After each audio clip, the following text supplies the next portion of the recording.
Oil and food prices are surging, but the Federal Reserve is trying to tell us not to worry about inflation. The Fed's second highest ranking official, Vice Chair Janet Yellen, just said price increases of oil, grain, and other commodities are, quote, unlikely to have persistent effects on consumer inflation or to derail the economic recovery. What recovery? Should we pay any attention to the central bank that monetizes billions of our debt by printing cash? Let's ask syndicated radio talk show host and my friend Nancy Skinner and Mark Calabria, Director of Financial Regulation Studies at the Cato Institute. Mark, to you first. Does the Fed just so enjoy its position of dominance in our economic system that it will not look at things like gasoline, potatoes, corn, and beer going up almost right before our very eyes? Well, I think the Fed is stuck in this framework where more inflation is going to get us more employment. They're stuck in this Keynesian Phillips curve framework that is simply broken and is simply false. So I think with their mindset, they don't want to acknowledge these things because they would admit that there are costs to the actions that they're pursuing. They're going to pursue this course regardless because they look at the unemployment numbers. That's all they look at, and they believe that the more money they pump out there, they'll be able to bring down the unemployment numbers. Now, since I think that's false, they're absolutely ignoring what are very real costs in the economy. All right, Nancy, you are a woman of the people. You stand up for the little guys. I know this because we do this all the time on Freedom Watch. Isn't it really the middle class and even the poorer folks among us who get hurt the most by the Fed's money printing, inflation causing problems? You might be able to afford $4 a gallon for gasoline, but a lot of people will think twice about driving to work if it costs them that much to fill the tank. Well, here's the thing, Judge, that your solution, even if I assume you to be correct, and I don't, because there's a difference between wage inflation and energy and commodities, as we've discussed many times. We're talking about price inflation. Because, you know what, wage inflation is what we really worry about, because that means there's enough pricing power that everyone, we're so employed that workers can demand more wages, and so the price of everything goes up. In this case, we have commodities and energy. Right. But I'll go with your premise and say that we should do something, okay? So what do? We raise inflation, we raise interest rates. What does that do? That crushes our economic recovery. That crushes the people who are trying to work. The price of gas will go down. The price of commodities will come down. But overall, you don't want to raise interest rates. And if you're worried about our deficit in this situation, you raise interest rates. That makes bonds less attractive. All right, I understand the argument. I understand the argument. We'd have to raise our debt goes up. But, Mark, this argument presumes that central control of the economy is a better market mechanism than the free choices of free people. Why don't we have that in our system?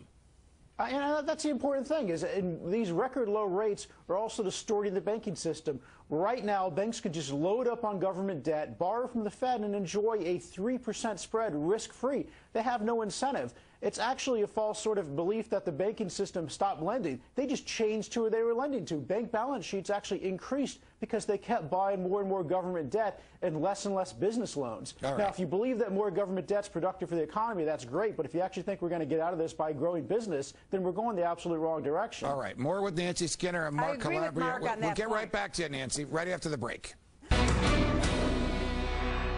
Still with us, our syndicated radio talk show host Nancy Skinner and Mark Calabria, Director of Financial Regulation Studies at the Cato Institute. As promised, Nancy, to you first. I gather you heard the president earlier today. A, were you pleased with what he said? B, do you think he had to say that in order to avoid a mass exodus of his base on the left? I was pleased, of course. That's not a surprise to you, Judge. But no, I don't think he says anything politically to appease either side, actually. I've known President Obama for a long time now. He's a pragmatist, though.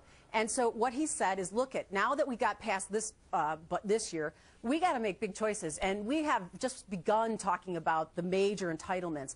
And he is willing to make some changes in entitlements. But what he will not do is he will not, like Paul Ryan wants to, take Medicaid or Medicare and turn it into an $8,000 voucher for seniors while giving $1 trillion more in tax cuts to the wealthiest Americans. He's got to draw that line. And some programs he he will cut that the left likes. Mark, if anything raises my blood pressure, it's when people say give tax cuts. You know what? The money that we earn belongs to us. It's our own. It does not belong to the government to decide how much we should keep. Another philosophical debate for another time. Mark, to your expertise, what kind of sense does it make to raise taxes on anybody during a recession? I got three Democrats right here. Joe Manchin of West Virginia, Joe Lieberman of Connecticut, Ben Nelson of Nebraska, all three of whom said we will never raise taxes during a recession.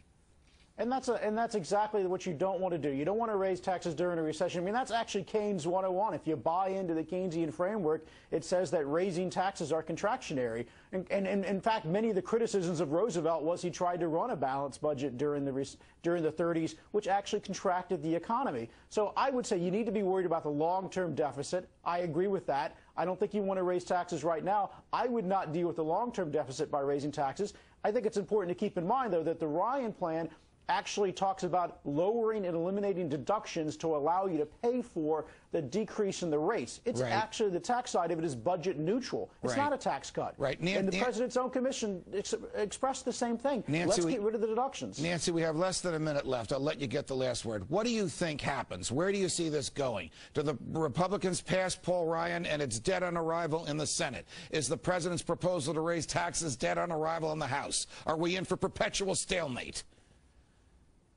I think that he already extended those tax cuts to do that, just to make sure that there was no repercussions during this recession. But he won't go further. Those were to be sunset by Bush and the Republicans. They enacted that in case we had deficits. Well, we do.